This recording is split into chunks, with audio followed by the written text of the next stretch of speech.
Amén.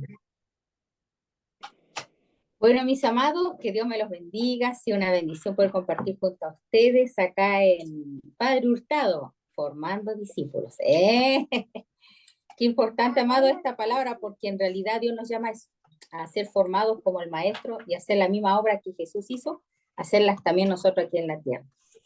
Y bueno, hoy día quise compartir un tema que creo que es importante lo podamos reflexionar, y se habla viviendo en el Espíritu, así se llama.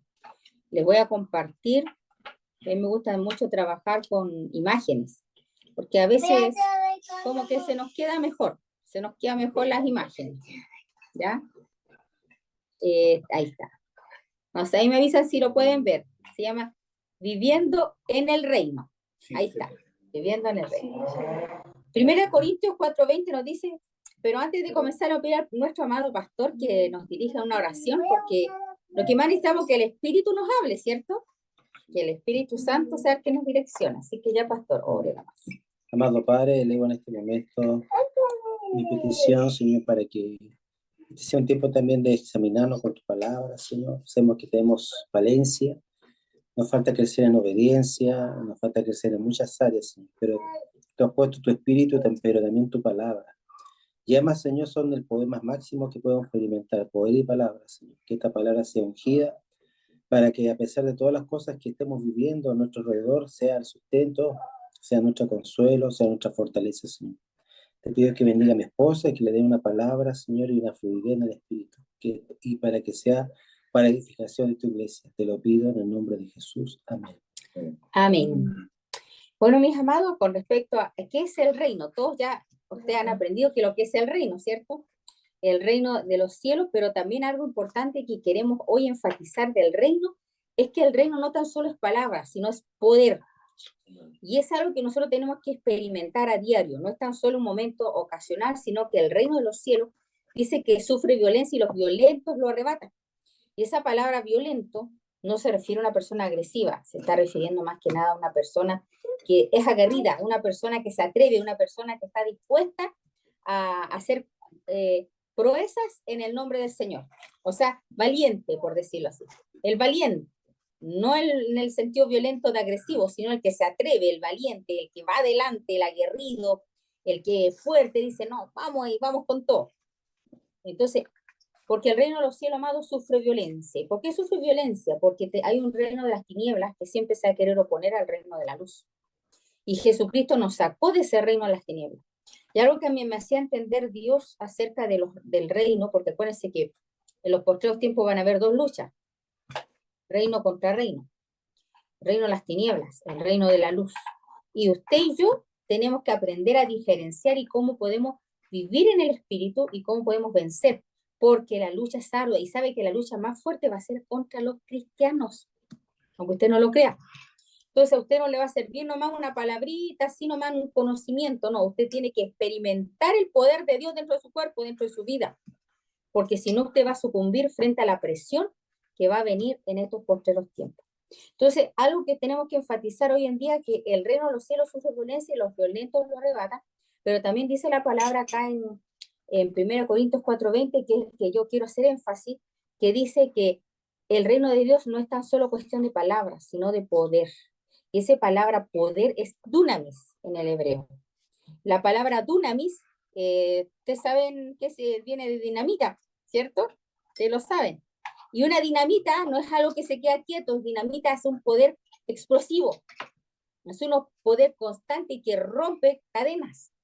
Dice que la unción que vosotros recibiste, en nosotros permanece, la unción del Espíritu Santo. Y el Espíritu Santo es el que nos lleva a nosotros a experimentar el poder de Dios diariamente. Vamos a seguir con la otra. ¿Por qué nosotros tenemos este poder? Porque en Colosenses 1, del 13 al 14, nos dice, Él, quien, Dios, Jesucristo, nos libró del dominio de la oscuridad.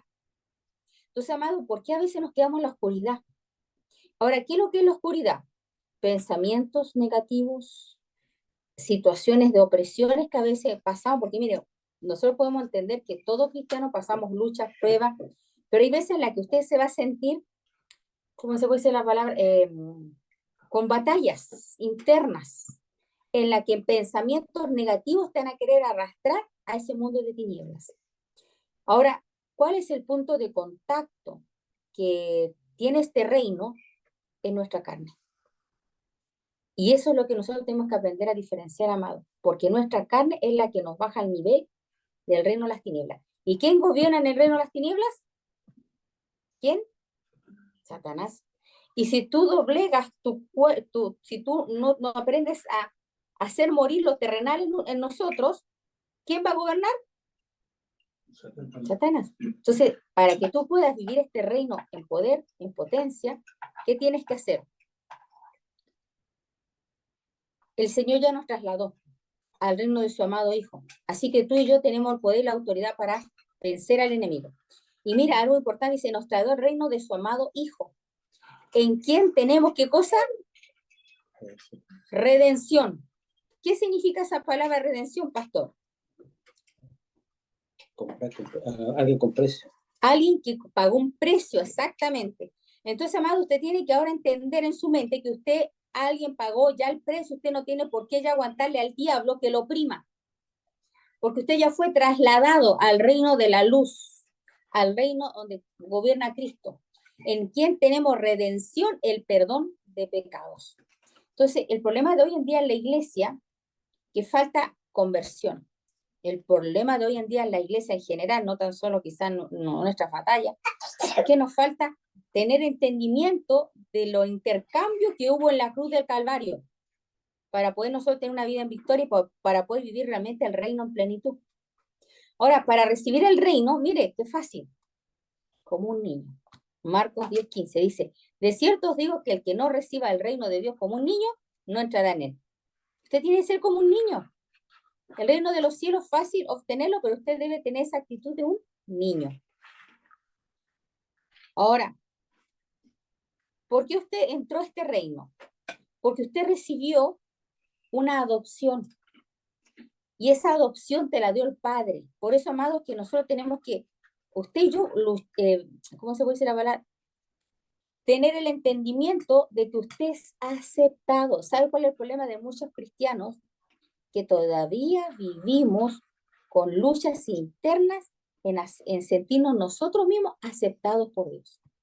Dios ya nos aceptó, pero el problema está en nosotros, que nosotros muchas veces no nos sentimos que Dios nos acepta, porque vemos qué cosa, nuestros fracasos, nuestras debilidades, vemos nuestra carne, vemos que tenemos muchas situaciones internas que hasta nosotros mismos nos descalificamos.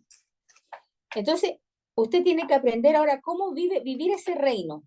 El reino se vive por gracia, y es por gracia, es por fe. No es porque usted confía y cree lo que Dios ha dicho en su palabra. No son su esfuerzo humano, no es su mucha elocuencia, no son sus muchos ayunos, no. Es que usted empieza a vivir el reino porque en usted tiene esa fe para creer que usted vive en un reino inconmovible, eterno y poderoso. Y cuando usted tiene esa revelación de que usted vive en un reino porque usted fue aceptado, usted fue adoptado. Entonces, pues no habéis recibido un espíritu de esclavitud para volver otra vez al temor. Ah, aquí está la clave. ¿Por qué a veces nosotros no vivimos el reino? Porque estamos en temor. Y ese temor nos lleva a ¿qué cosa? A esclavitud. Entonces, analicémonos. Cuando usted está con situaciones de temor en su vida, temor a perder el trabajo, temor a enfermarme, temor a que los hijos se nos enfermen, temor no sé, a tener problemas en mi matrimonio, en mi vida personal. El diablo siempre nos invade la mente con temores. Y cuando usted le abre puerta en su mente al temor, ¿qué pasa? Usted se hace esclavo. El temor te hace esclavo. Entonces, ¿usted cómo contrarresta eso? Primero que usted dice, sino que usted ha recibido un espíritu de adopción como hijos, por el cual clamamos, Abba Padre.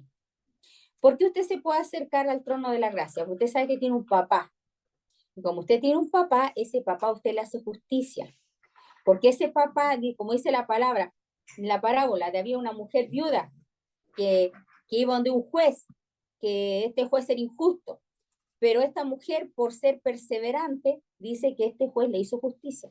Y ahí dice, ¿cuánto más hará vuestro Padre a sus hijos que le claman día y noche?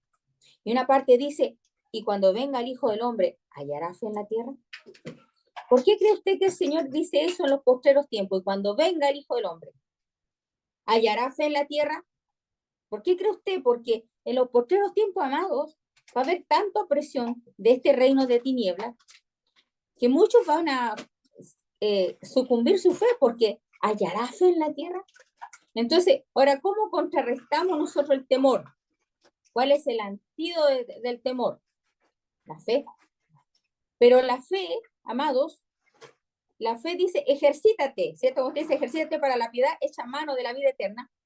La fe se practica. La fe, ¿cómo la puede hacer crecer usted? Porque la fe es como el granito, una mostaza. Usted lo entierra y eso empieza a crecer, ¿cierto? Entonces, la fe se debe cultivar, se debe practicar para que se fortalezca. ¿Y la fe cómo se fortalece? Por las pruebas. Entonces, dice, gozaos cuando os halléis en diversas pruebas, sabiendo que la prueba de vuestra fe produce paciencia. Y habiendo su obra completa, sea hallada en alabanza, gloria y honra cuando sea manifestado nuestro Señor Jesucristo. Entonces, amado, tenemos que aprender a vivir en el reino, porque a veces nosotros quizá lo tenemos en un conocimiento, pero tenemos que experimentar el reino. Y ahora, ese reino, yo ahora aquí lo que le quiero dar a entender, que primero usted cuando nació de nuevo, usted nació del agua y del espíritu.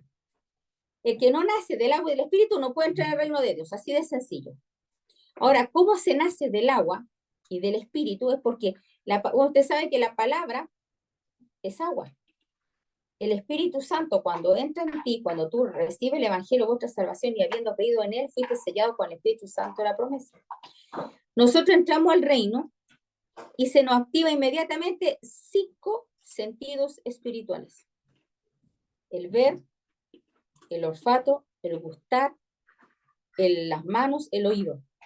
Entonces, por eso es que cuando uno empieza a recibir a Cristo, cuando se bautiza, el Espíritu Santo baja sobre ti, tú comienzas a percibir la voz de Dios, empiezas a tener visiones de Dios, sueños, como dicen en Hechos del Apóstol, le dice, si recibiréis poder cuando he venido sobre vosotros, Espíritu Santo, y me seréis testigos, ¿cierto? Y vuestros jóvenes verán visiones, vuestros ancianos soñarán sueños, ¿cierto? Y miren, la manifestación del Espíritu Santo es porque se activa esos dones, la vista espiritual. Usted con la vista espiritual puede percibir y ver a Dios, usted puede oler. Yo a veces he sentido olores en el culto, cuando estamos adorando, o a veces siento espíritu del mundo en la gente y de repente siento como que un olor se les pega, pero no es por algo físico, no, sino que algo que uno percibe en el espíritu. O sentir o palpar. Cuando usted siente la presencia del Espíritu Santo, como que usted se llena de un calor que usted no sabe cómo explicarlo. Que su gusto espiritual se te afine, su oído espiritual cuando usted escucha voces angelicales. Yo no sé que cuando hemos estado adorando, a veces hemos sentido la presencia de ángeles. Amado, eso es algo común, debe ser común dentro de todo creyente, porque es algo que se activa dentro de nosotros, así como usted tiene tacto, oído y todo, usted tiene que activarse en eso, ver, oír y escuchar. Hay un salmo que dice, Salmo 34:8, dice, gustad y ver que es bueno Jehová, dichoso el hombre que confía en él. Entonces, amado, los dones, las activaciones de gustar y ver a Dios, el hombre carnal no lo percibe, pero el hombre espiritual sí lo percibe. Dichoso, o sea, viene gozo, porque ¿cómo ese don se manifiesta? Cuando usted confía en él. Es por fe. No son por tus obras, es por fe. ¿Se acuerdan ustedes acá en Juan 9, del 39 al 40? ¿Lo han leído alguna vez? Mire, búsquelo. Juan 9. Juan 9. Acá nos dice, sí. Dijo Jesús, para juicio he venido yo a este mundo. Mira, acá dice que Jesús vino a juicio. Para que los que no ven, vean, y los que vean sean cegados. Entonces algunos de los fariseos que estaban con él, al oír esto, le dijeron, ¿acaso nosotros somos también ciegos? Aquí a qué se refería. Jesús vino a darle la vista al ciego, pero él reconoció que Jesús era el Hijo de Dios y lo adoró. Pero los fariseos, los saduceos tenían una ceguera espiritual. ¿Quiénes son los ciegos espiritualmente entonces? Los religiosos, los carnales, los religiosos. ¿Quiénes? Porque ellos no pueden percibir el mundo espiritual de Dios, pero están llenos de religión, están llenos de palabras, están llenos quizás de conocimiento, pero que llega hasta acá nomás. No hay una transformación del Espíritu Santo. Entonces acá vemos que Jesús dice que los puso ciegos. Entonces nosotros, amados, tenemos que ser activados en poder percibir a Dios moviéndose en medio de nosotros. Tenemos que ver a Dios, gustando a Dios. Cuando hay situaciones en nuestra vida, gustemos a Dios. En una enfermedad, en una circunstancia adversa, usted guste a Dios. Dichoso el hombre que confía en Él. No deje que las tinieblas, el reino de Satanás, te jale a la tristeza, a la amargura, al resentimiento, a la incredulidad. Porque acuérdense que va a haber una pugna de pensamientos. Y en esa pugna de pensamiento el diablo va a querer jalarte, que tus sentidos sean extraviados de la sinceridad, sincera fidelidad de Dios. Hay un versículo que habla que así como Satanás desvió a Eva, porque ¿se acuerdan ustedes del huerto del Edén? ¿Qué es lo que le dijo la serpiente? Te abrirán los ojos y serás como Dios, sabiendo el bien y el mal. Pero en realidad, ¿qué pasó en ese momento? Adán y Eva, ¿qué les sucedió? Se le abrieron los ojos, ¿para qué? Para vergüenza. ¿Qué es lo que primero sintió Adán cuando pecó? Vergüenza, miedo. Se escondió de Dios. Se quiso tapar su desnudez con hojas de higuera, con obras humanas. O sea, esa es la reacción del hombre carnal. Entonces, ¿qué sucedió acá? Dice que la serpiente la engañó a la Eva y la extravió su sentido, porque la mujer que vio, es agradable a la vista, delicioso al paladar. Entonces, por eso que nosotros tenemos que experimentar a Dios, amados, no a lo que el diablo nos quiera percibir y desviar de su palabra, de su propósito. Después nos dice, ¿Dios qué hace, amado? La hora viene y ahora es cuando los verdaderos adoradores adorarán al Padre en espíritu y en verdad. Porque también el Padre a tales adoradores busca que le adoren. ¿Sabe que este versículo, el Señor se lo dio a una mujer samaritana? Y esta mujer samaritana dice que había tenido 5 maridos. Y el que ahora estaba con ella no era su marido. Entonces, acá esta mujer fue sincera con Dios. Yo creo que acá, cuando habla de espíritu y en verdad, está hablando de que Jesús es la verdad. Pero Dios también nos confronta a nosotros con nuestra realidad de verdad, cuando nosotros estamos mal. Por eso que tenemos que cuando usted vaya al Señor, dígale, Señor, ojo, como esa mujer samaritana, 5 maridos tenidos, no sé, o tenido esta lucha, Señor, con esta ira, este enojo. Pero aquí estoy, Señor. Tú eres el Mesías, tú eres mi Cristo, dame de beber de esa agua viva, Señor, que salte para vida eterna. Porque tú eres el Mesías, tú eres mi Dios, tú eres mi Rey, Señor. Porque, amado, Dios a tales adoradores buscan que le adoren en espíritu y en verdad. Pídale al Espíritu Santo, yo quiero adorarte. Guíame tú, Espíritu Santo, a adorarte como tú quieres.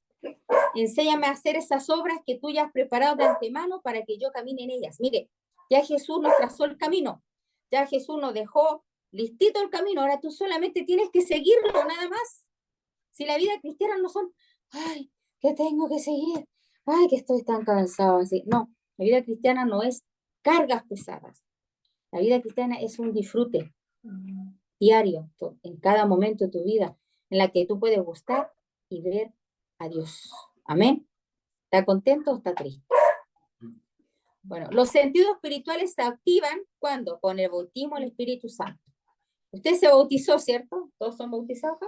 Sí. Usted se siente lleno del Espíritu Santo, ¿cierto? Sí. Entonces, amado, eso usted tiene que practicarlo. Y mire, ¿yo cómo lo practico? En la oración, en la adoración, por lo general más en la adoración. Cuando yo estoy adorando, como que más se me afina el ver, el escuchar, el percibir a Dios, cuando adoro. Eso, bueno, en mi caso me pasa eso. Ahora, usted, amado, entró en un reino inconmovible, que usted fue redimido por la sangre de Cristo, o sea, usted fue comprado, y a esa palabra redimido yo le voy a dar, le voy a pedir al Señor que nos dé entendimiento, porque aquí hubo un intercambio en la cruz. La palabra iniquidad viene del griego que es avon, que significa rebelión, que significa terquedad, obstinación, una persona que está repletamente llena de iniquidad, de maldad. Mire, Jesús se hizo rebelde sin ser rebelde. O sea, Jesús se hizo el rebelde, pero sin que él fuera rebelde, sino que se hizo rebelde y soportó las consecuencias de todos mis pecados en aquella cruz. O sea, si usted se da cuenta, hay un intercambio en la cruz. Por eso que mucha gente no sabe vivir en el reino de los cielos y vive con esfuerzos humanos y vive una vida cristiana con cargas y no aprende a disfrutar de la vida de Dios, porque todavía no tiene entendimiento que todas sus rebeliones y sus pecados quedaron en la cruz. Mire, Jesús fue castigado para yo ser perdonado. Entonces usted dígale al Señor: Jesús, tú en la cruz sufriste mi castigo, tú fuiste herido y por tu herida yo fui sanado. Señor, tú tomaste mi pecado para yo recibir tu justicia. Porque, amado, dice la Biblia que en nosotros hay tanta maldad que todos los hombres, ¿cómo se dice ese versículo? Todos los hombres hemos pecado y hemos sido destituidos de la gloria de Dios, ¿cierto? Romanos 3:23. Pero hay algo que pasa, amado, que cuando tú recibes a Jesús en tu corazón, tú te apropias del intercambio que él hizo en la cruz. O sea, Jesús, tomaste mi pecado y yo recibí tu justicia. Jesús murió mi muerte para yo recibir su vida. Jesús recibió mi maldición para yo recibir su bendición. Y Jesús soportó mi pobreza para él compartirme su abundancia. Jesús llevó mi vergüenza para yo tener su gloria. Jesús soportó el rechazo para yo obtener su aceptación. Entonces, amado, cuando tú comprendes esto, que él soportó el rechazo, y mire, Jesús soportó el rechazo desde que nació. Si hay alguien más rechazado que usted y yo, ha sido Cristo. Porque Jesucristo, ¿se acuerdan cuando María le dijo a José que iba a tener un hijo? ¿Qué dijo José? Ese no es mi hijo. Quiso dejar a María secretamente. No creía. ¿Acaso usted no puede pensar que a lo mejor esa criatura, porque la criatura siente todo en el vientre, ¿acaso esa criatura no sintió miedo? ¿Acaso María dijo, no, qué va a pasar conmigo si José no me quiere recibir? A las mujeres adúlteras embarazadas sin casarse las apedreaban. Pero ella le creyó y confió en Dios. Porque mira, amado, allá lo que a nosotros nos da la victoria es que confiemos en Dios. Eso es lo que nos va a dar la victoria en nuestra vida, y poder vivir en el Espíritu es confiar. Confiar en lo que Jesús hizo en la cruz en mi vida. Primero, yo fui aceptada en el amado. Y muchas veces el diablo te va a hacer sentir rechazado o rechazada siempre. A Jesús lo rechazaron sus hermanos. Jesús, su pueblo lo rechazó, dice que a los suyos vino y los suyos no le recibieron. Más a los que creen en su nombre le dio potestad de ser hecho hijo de Dios. Entonces, amado, lo más importante de usted como ser humano, para que usted aprenda a vivir en el reino, es que usted aprenda a sentirse aceptado por Dios, que él a usted le ama y que él pagó en aquella cruz por toda su maldad. Amén. No sé si el pastor quiere añadir algo a esto. ¿Algún hermano quiere añadir algo a esta palabra? ¿Tiene alguna duda? ¿Alguna cosa que quieren compartir? Hermana Glorita, hermano Franco, hermanos que están aquí. No, pastora. No, pastora. ¿Pero les queda claro o está entendible? Está claro, mamá. Está claro. Sí. Súper claro, pastora. Amén. Bueno, algo que a mí Dios me ministró en el día, así que quería compartirlo a ustedes. Sobre la activación de de sentidos espirituales, pero aprendiendo también que estamos viviendo en el reino. Eso tenemos que experimentarlo más y no llevarlo tan solo como un conocimiento, sino que vivirlo. Y si usted no sabe cómo hacerlo, pídale al Espíritu Santo. Aprender a vivir más en el Espíritu. Porque cuando usted vive en la carne, es como que ay, nos sentimos tan desdichados, miserables. El sentido de la carne es muerto. El sentido de la carne es muerte, exactamente. Y cuando usted anda en el nivel de la carne, es como que anda olor a muerte. Y la única manera de salir de eso es confiando en Jesús y lo que Él hizo en la cruz y creer en su palabra, en sus promesas. Tenemos que cambiar esta mentalidad, amados, porque aquí es la lucha que siempre vamos a tener. Amén. Entonces, terminamos con una oración. Le vamos a pedir a Davidcito que ore. Amén. Gracias, Señor, por tu palabra, Señor, por este momento en que podemos estar juntos. Gracias por ministrar nuestras vidas, porque tú nos conoces, Señor, personalmente. Tú nos das, Señor, lo que nosotros necesitamos. Tú pones el momento, Señor, el lugar. Dispones nuestros corazones y nuestras vidas, Señor, para recibir tu palabra. Gracias porque podemos confiar que tú eres fiel, que tú nos amas y te has comprometido, Señor, en salvarnos, Señor, en hacernos madurar, en enseñarnos, en guiarnos, Señor, en tus sendas. Gracias, Señor, por la senda que has propuesto a cada uno de nosotros. Gracias porque nos acompañas y jamás nos has dejado solos. Te pido, Señor, que bendigas a cada uno de nuestros hermanos, Señor. Que bendigas nuestras vidas, que bendigas todas las cosas que estamos pasando, Señor, todo lo que estamos viviendo en esta situación, en estos días, que tú nos des paz, que tú nos des confianza en ti, Señor, y que todo esto sea para gloria tuya, Padre. En el nombre de Jesús. Amén. Amén. Gracias, Señor. Shalom, mis amados, entonces. Los bendecimos en el nombre de Jesús. Amén. Amén. Amén.